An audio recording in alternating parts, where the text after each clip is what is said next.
Ever wanted to step into a time machine and witness epic showdowns from history? Well, here at Chewy Topics, we have the next best thing. Today, we're using the magic of ultimate epic battle simulation to recreate an epic strategic duel between Alexander the Great and Sun Tzu. But before we jump into the battlefield, let's meet our generals and their armies. In our western corner, we have Alexander the Great, the audacious king of Macedonia.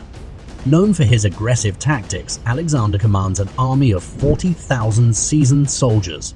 His primary offensive force consists of 10,000 heavy infantry arranged in the famous phalanx formation. Alongside, he has 5,000 agile archers and 5,000 light infantry. His pride and power, however, come from his 20,000-strong elite cavalry unit, which has often turned the tide in his favor. In our eastern corner stands Sun Tzu, the legendary author of The Art of War. His strength lies not in numbers but in strategy. Sun Tzu commands a balanced force of 30,000 soldiers. 10,000 strong infantry form the backbone of his army, complemented by 10,000 archers and a 10,000 strong cavalry unit. The unique part of his force is the Special Ops Unit, 5,000 men trained in the art of deception and guerrilla warfare, designed to disrupt and confuse the enemy. Now that we know our leaders and their troops, let's take a quick look at their favorite strategies. For Sun Tzu, the greatest victory was the one achieved without fighting. His strategies involved a deep understanding of psychology, environment, and timing, which were used to confuse, mislead, and ultimately defeat the enemy. One of his most famous strategies was the strategy of the empty fort. Sun Tzu would use the strategy of the empty forts to turn the tables on a stronger opponent. When his forces were outnumbered or in a vulnerable position, he would abandon his fort, leaving the gates wide open. The enemy, upon seeing such a scenario, would suspect a trap and avoid the fort, giving Sun Tzu's forces time to regroup or escape. This strategy was all about playing on the enemy's suspicions and fear of ambush. Another war scenario of Sun Tzu was the strategy of depth. This strategy involved drawing the enemy deep into one's own territory, which would extend the enemy's supply lines and isolate their forces. Sun Tzu would then attack them when they were tired and far from help. Alexander's strategies were not just about brute force. They involved deep understanding of the battlefield, quick adaptation to evolving scenarios, and effective utilization of diverse military units. His audacity and tactical genius are key reasons why he remained undefeated in battle. One of Alexander's most famous strategies was phalanx formation.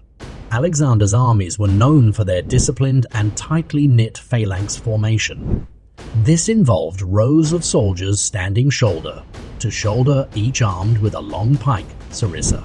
This formation was like a moving wall of spears and shields, which was almost impossible to penetrate.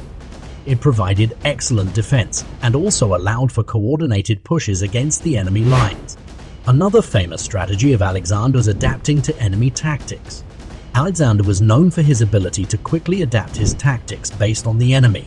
For example, against the Indian armies that used war elephants, Alexander instructed his soldiers to open their ranks, letting the elephants pass through, and then attacking them from the sides or rear. Who will outsmart whom? Will Sun Tzu's cunning tactics overcome Alexander's brute force? Or will the Macedonian phalanx prove too formidable for the Chinese strategist?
Thank you for joining us on this epic journey through history.